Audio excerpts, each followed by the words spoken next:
بسم الله الرحمن الرحيم. اللهم صل على سيدنا ومولانا محمد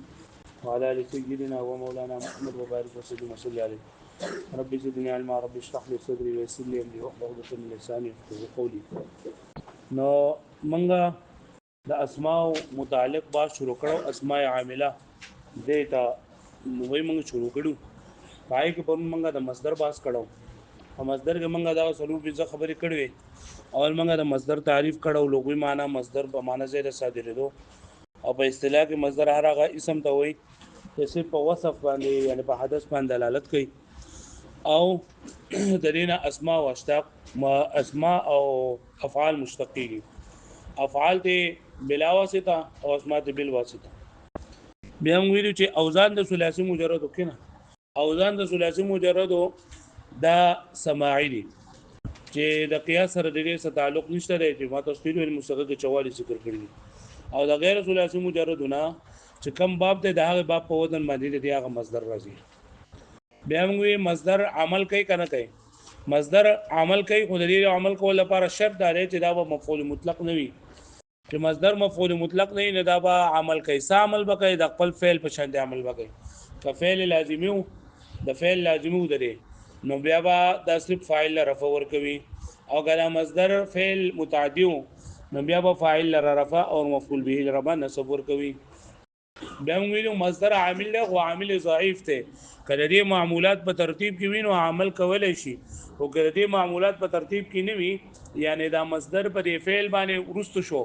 یا په اسم باندې ورستو شو یا دا مفعول به مخکې شو فاعل ورستو شو نو بیا دا عمل نه کوي. او کچرته دا مفعول مطلق نو بیا عمل نه کوي، بیا با فعل جدید مخکې نه عمل کوي. دا ویل شو. اوس په اسماء عاملو کې دویم نمبر هغه اسم فاعل له. نو اسم فاعل کې موږ هم یو څو خبرې کوو. یو د اسم فاعل تعریف وایو. نمبر 2 اسم فاعل چې دا د اوزان سری. دریم نمبر خبره وکاو اسم فاعل عمل کوي کنه کوي، او د اسم فاعل د عمل د لپاره شرایط دا وو ان شاء الله. اولنې خبره اسم فاعل یو خدا خبر تاسو یاد کړئ چې یو فاعل له او یو اسم فاعل له دغه شان دي. یو مفعول له یو اسم مفعول له په دوانو کې فرق دی. په فاعل اسم فاعل کې او په مفعول اسم مفعول کې فرق دی. فاعل کارکون کی ته وایي. د فاعل لپاره جامد کېدل پکاري چې فاعل همیشه پر جامد وي، او د فاعل لپاره څه اوزان مقرر نه وي. اسم فاعل دا مشتقي وي. اسم فاعل دا مشتقي یعنی د فعل مضارع نه مشتق شوی، او د اسم فاعل لپاره خپل اوزان دي. د اسم فاعل لپاره خپل اوزان دي. اوس پوه ان شاء الله پوه شو به معنی. او دا فاعل چې دی کنه دا صرف په ذات باندې دلالت کوي. فاعل صرف په ذات باندې دلالت کوي، او اسم فاعل په ذات مع الوصف باندې دلالت کوي. ذات مع الوصف باندې دلالت کوي. پوه شئ؟ لکه زید اند زید نو زید ته خو ته فاعل ویل شي خو اسم فاعل ورته نشي ویلی ځکه زید چې دی کنه دا مشتقی نه دی، جامد دی. بل دا زید چې دی نو دا جامد دی، او زید چې دی نو دا صرف په ذات باندې دلالت کوي. والضاربون دی کنه نو دا په ذات مع الوصف باندې دلالت کوي. مطلب وهم کې سړی نو دا وهل پکې وصفي معنی ده، او دا یو سړی دا پکې ذات دی.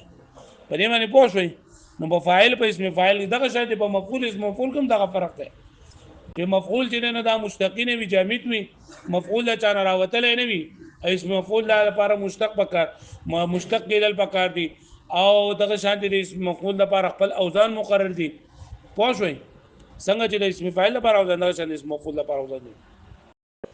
نو اسم فاعل تعریف سره اسم فاعل دا هغه اسم ته لګي چې د فعل مضارع نه مشتق کړل شوی،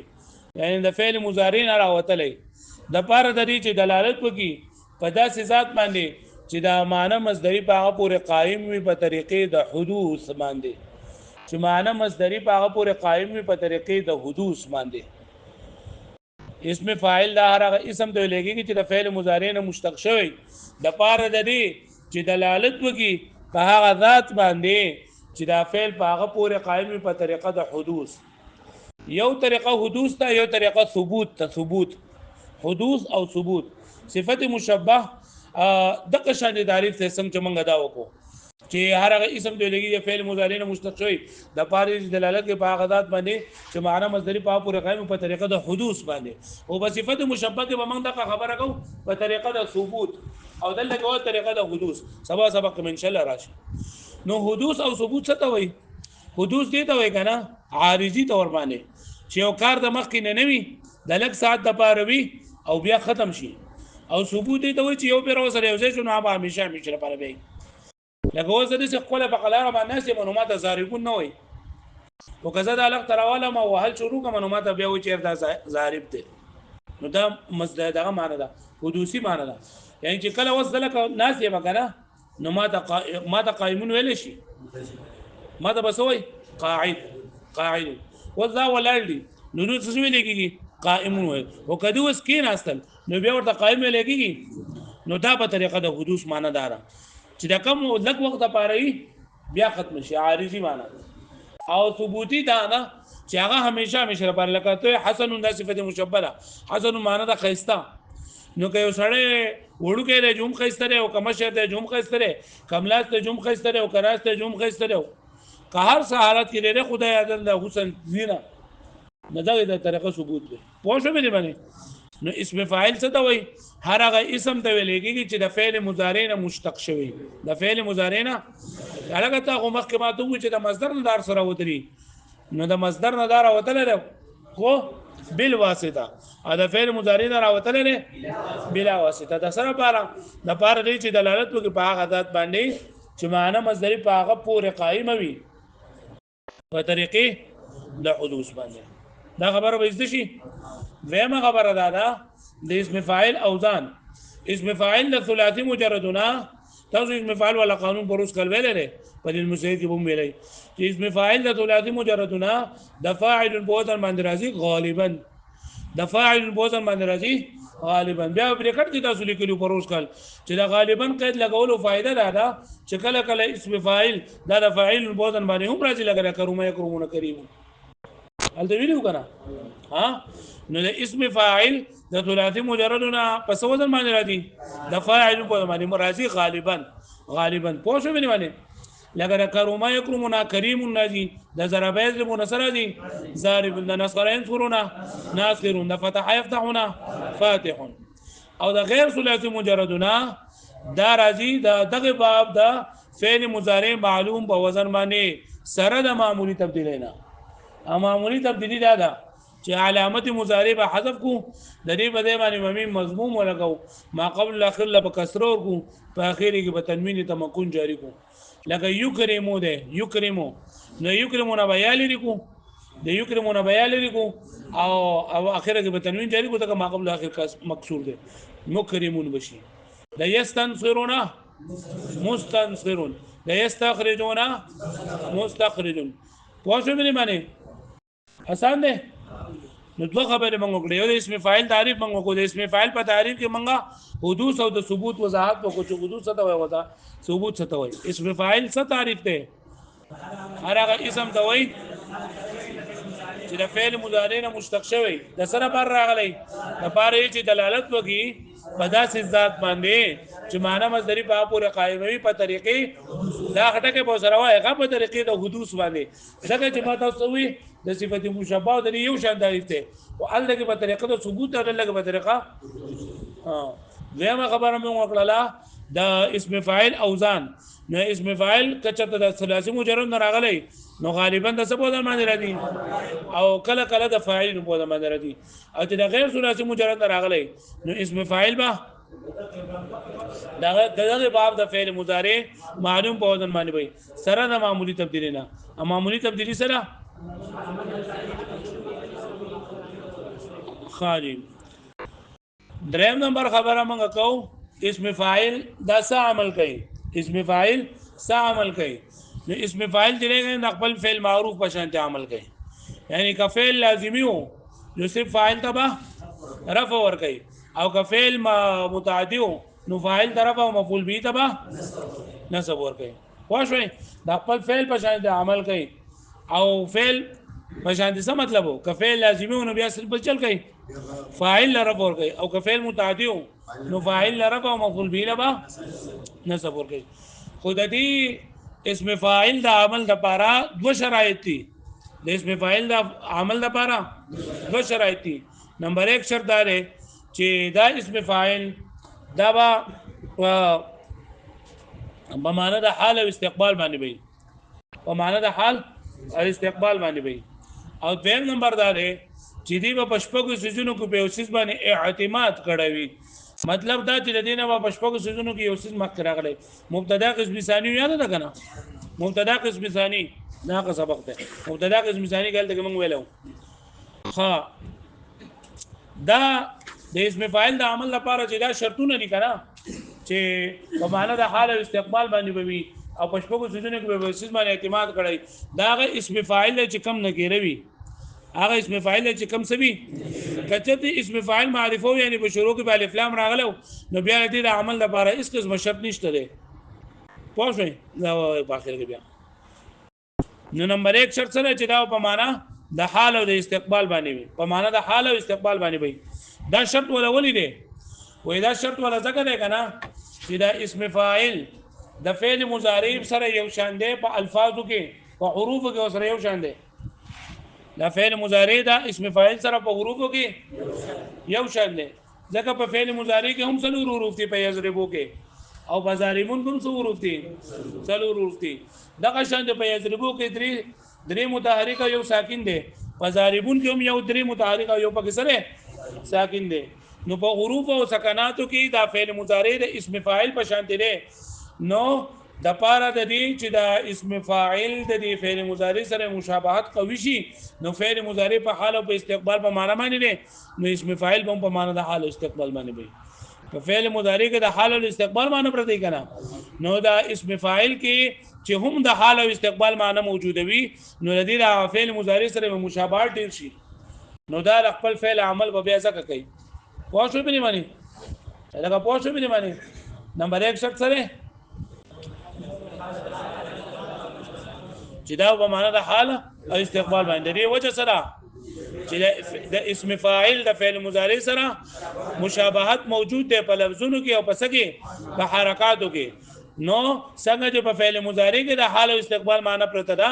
دغه شان دی په اسم فاعل کې هم د حال او استقبال معنی چې د فعل سره مشابهت قوي شي. د فعل سره مشابهت شي. تاسو پوه شئ به دې معنی ها. دویم نمبر چې پښپغو سيزونو کې په اوسیس باندې اعتماد کړوي. د دې وجه هم دا ده چې لکه څنګه فعل وي نو د فعل سره فاعل لذي او دغه شان د حرف نفي او حرف استفهامي دا عام طور باندې په فعل باندې داخليږي.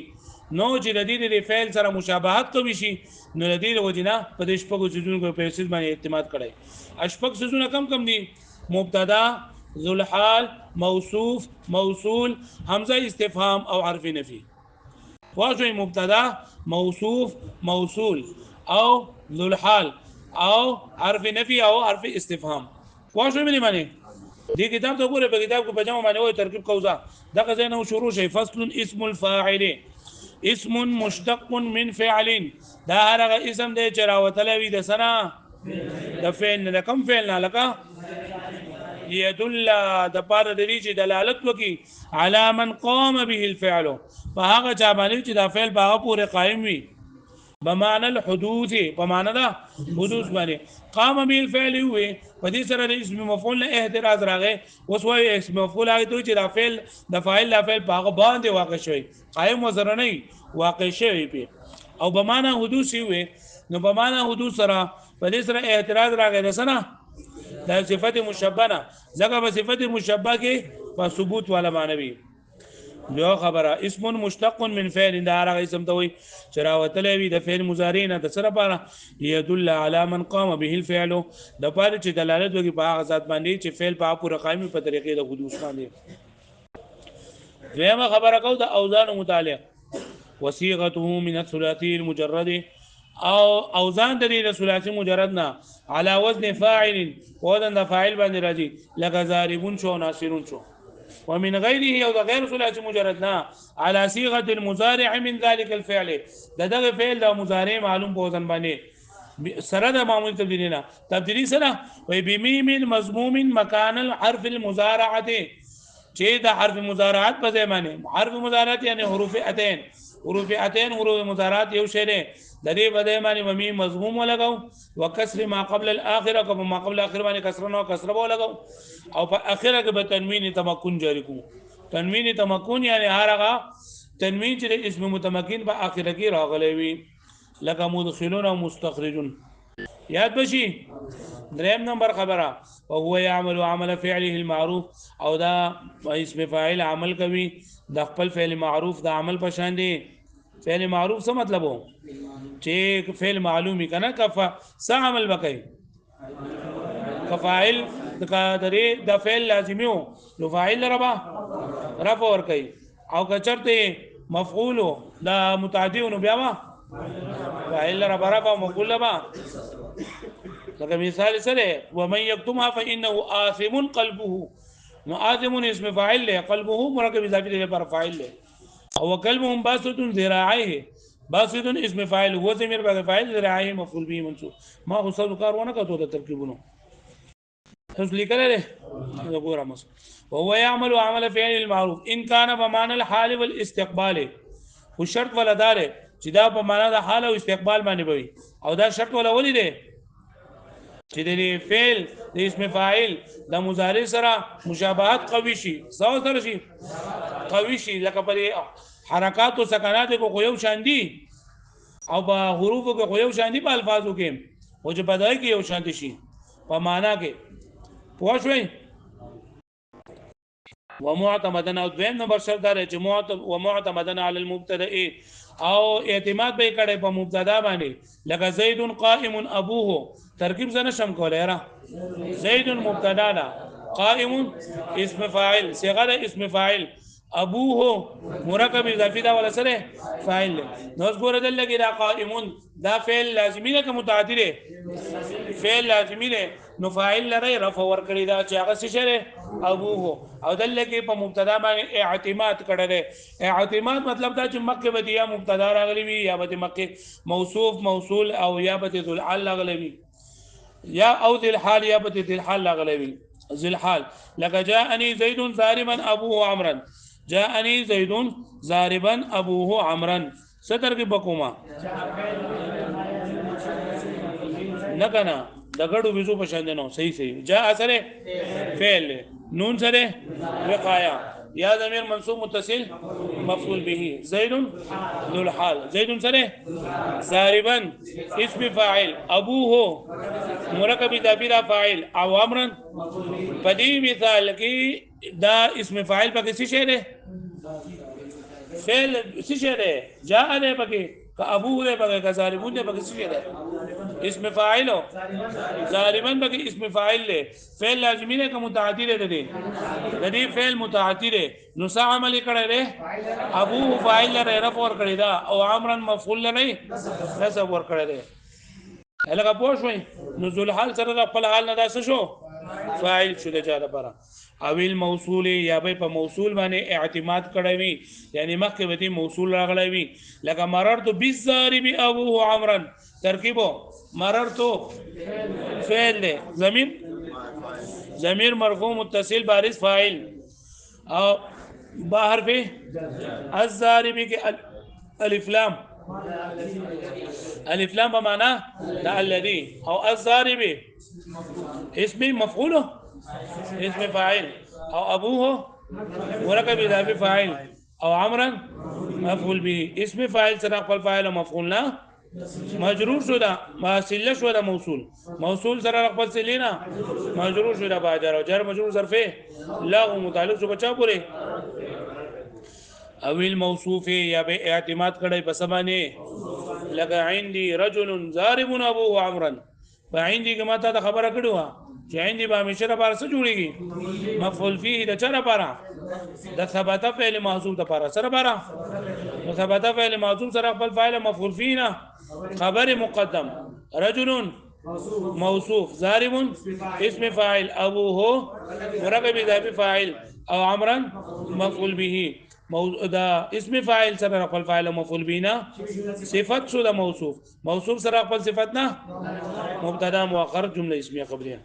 او حمزه الاستفهام یا به ورستو یا به مخکې حمزه استفهام راغلی وي لکه اقائم زید ترکیب کوا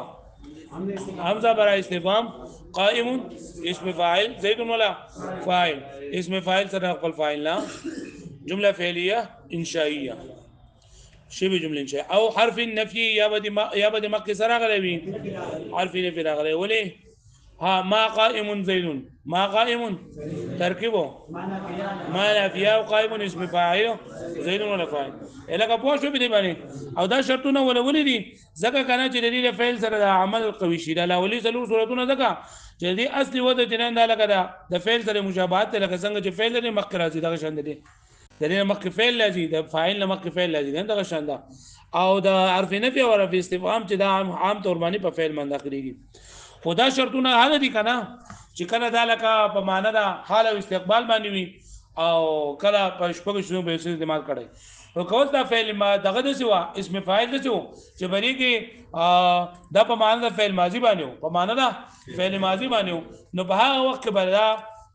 د دې اضافت واجب ده سره اضافت واجب ده او چې اضافت په دې کې راغی کنه نو بیا به دا عمل نه کوي عمل با کم عملو یعنی فاعل طرف او مفعول له بنسبو دا بنه ورغی ځکه حال کې تاسو ویلو کنه اضافت په دوه قسمه ده یو اضافه لفظي یو اضافه معنوي ده اضافه لفظي څه ته وایي چې صيغه د صفت په کې موصوف خپل معمول طرف ته ویلو کنه اضافه معنوي او اضافه لفظي او چې اضافه معنوي چې صيغه د صفت په کې خالي نو فإن كان بمعنى الماضي کچته دا په معنی د ماضي باندې و نو وجبت الاضافه معنا نو بیا په دې کې اضافت واجب معنوي تور باندې لکه پوه شو یعنی اضافت معنوي په کې لکه زید ضارب عمرو امسه زید ضارب عمرو امسه نو ګورل لګي دا امسه دلالت په دې خبره باندې کوي چې د ضاربون فعل ماضي ولا معنی دا پوه شو نو دلته کې بعد ضارب وګړه مضاف ته او عمرو نه نسب دغه ور کړه ده سور ته وي جر ور کړه ده اضافت ته ودینا لکه پوه شو به باندې دا بیا اضافه معنوي اضافه لفظي بنئ ها واذا هذا اذا كان منكرا واذا شرطونه غوالو کنه چې کله په معنا د حال او استقبال باندې او پښپغو سيزونو په وسیس باندې اعتماد کړي چې دا کله نکیروي او که اسم فاعل معرفه په الف لام سره معرفه په سره په الف لام سره نو بیا د لپاره شرطونه مرتونه نشته او ځکه چې دا الف لام په معنا د اسم موصول باندې وي دا الف لام په معنا دا موصول باندې الذي اسم موصول او دا الذي اسم موصول نو ورته جمله راځي همیشه لپاره لکه تاسو ال دی ویلي دي الضارب په معنا دا الذي ضرب او المضروب په معنا الذي ضرب نو دي همیشه لپاره ورته فعل لاغلوي هذا اذا كان منكرا ودا شرایط علي چې دا دوا په معنا د حال او استقبال باندې کېدل او پښپغو سيزونو کې به وسیل باندې اعتماد کول وې دا دوا شرطونه حال دي چې کله اسم فاعل نکروي اما اذا كان معرفا باللام کچته دا معرف باللام او د لام نه مراد لاندې ورته لیکل دي لام الموصوله لا بلام التعريف بلا موصوله باندې بلا تعریف باندې نه يستوي فيه جميع الازمنه نبي په کې بیا ټول زمانه چې دا برابر دي الګه پوه شو به باندې ځکه په دای کې دا اسم فاعل په معنا دا فعل باندې په خپل باندې راغی ځکه الضارب په معنا الذي ضرب باندې نو دلته کې دا ضاربون دا ضرب په ځای باندې راغله نو دې لپاره بیا شرط مرد نشته ده الګه پوه شوي لکه سمي صاحب زید الضارب ابوه عمرا الان وسره او غدن وسره او کامسی وسره الګه پوه شوي نو په اسم فاعل کې منګه یو د اسم فاعل تعریف کو دویم د اسم فاعل اوزان وي او دریم د اسم فاعل عمل وي څلورم د اسم فاعل عمل لپاره شرایط وي خو څه به معنی په اسم مفعول کې درې خبرې دي صرف یو د اسم مفعول تعریف ده او یو اوزان دي او یو دغه عمل لپاره شرایط دي او د عمل لپاره شرایط خو مخکې تر شي دغه شرایط کم چې دي لپاره وشو او اسم مفعول تعریف سره هر هغه اسم ته وایي چې د فعل مضارع مجهول نه مشتق شوی د سنا د فعل متعدی نه مشتق شوی د فعل متعدی ټکي په څه کوه لګاو کنه چې د اسم مفعول د فعل متعدی نه صرف راځي د لازم نه ناراضي لازم کې مفعول هم نه وي اسم مفعول به هم نه وي چې د فعل متعدی نه مشتق شوی د پاره د دې چې دلالت وکړي په هغه ذات باندې چې په هغه باندې فعل واقع شي چې په هغه باندې فعل واقع شوی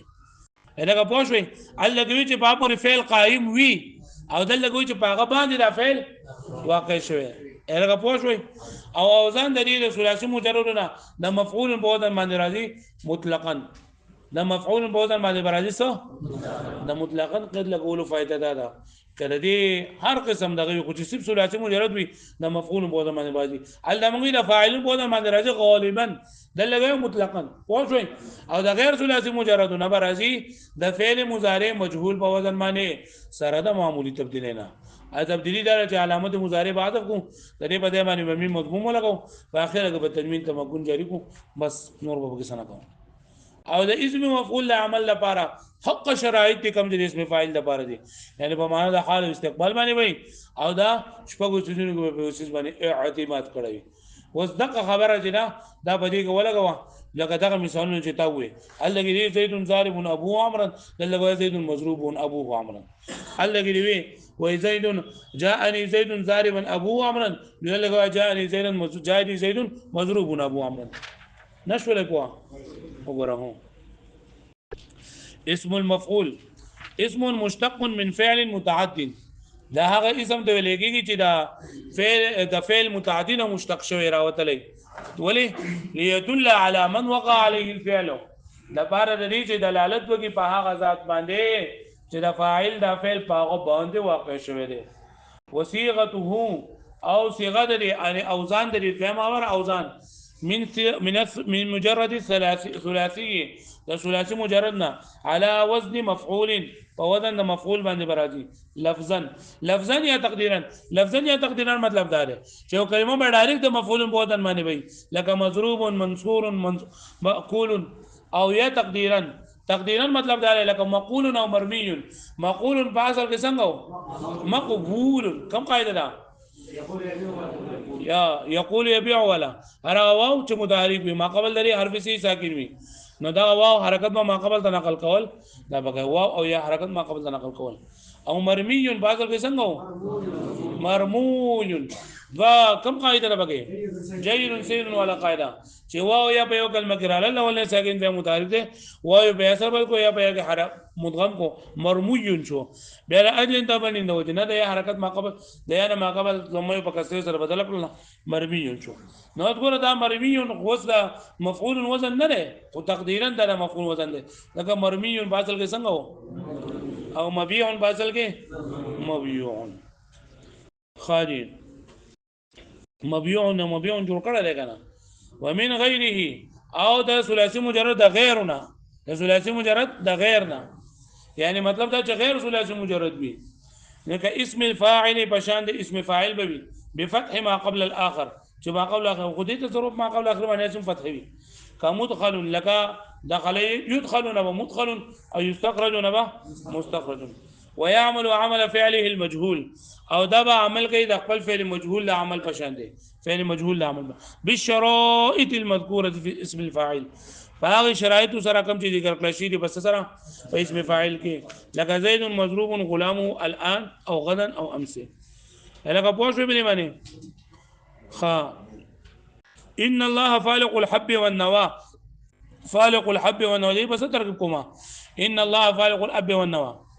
هنا عرض مشبه بالفعل لفظ الله اسم ان فالق الحب خالق مضاف اسم فاعل مضاف او الحب مضاف اليه معطوف عليه وحرف عطف والنوى معطوف عليه سقل معطوف وذل ګورا فالق تدين لګي د استعمال په اضافت سره شوی دی پس سره شوی دی په اضافت سره والله مخرج ما كنتم تكتمون نو مخرج بسي اسم فاعل على ما كنتم تكتمون باندې سره متعلق وي انهم لصوال الجحيم صالو بازل کې څنګه صاليون سو بازل کې صاليون صلا يصلي بمعنى د سره داخلي دلو باندې ثم انهم لصوال الجحيم بیا بدغه کافران داخلي کې بجهنم ته نصاليون او قاعده يدعو يرمي درمه سبب ویلي ما بخل ولا کنه نه يدعو يرمي درمه 10 نمبر قانون ویل ده کنه الموسیقه کې نو بھائی یا بول ساکن شي یا بل ساکن نشي له حرکت په ماقبل د نقل کړی شي خاجي لصالي الجحيم له حرکت په ماقبل د نقل کړی شي یا په سره بدل شي او ول التقاء تاکي نو جنو ور دي نزل کې لصال الجحيم سي چل کړه ده عمل څه کړه ده سوال الجحيم څه عمل کړه ده فاعل لري رفع ور کړی دا او الجحيم لري نصب ور کړی ده سوال الجحيم قالو اسم فاعل له او عمل له اذا کړه دی چې او دغه ضمیر له رفع ور کړی دا او الجحیم لري نسب ور کړی دی الکه یاد بشیره دا اسم فاعل او اسم مفعول ورته یا چی دا خبره بګیا ساده اسم فاعل تعریف د اسم فاعل اوزان او د اسم فاعل عمل لپاره شرایط او اسم مفعول تعریف او د اسم مفعول اوزان او د اسم مفعول عمل لپاره شرایط یاد بشي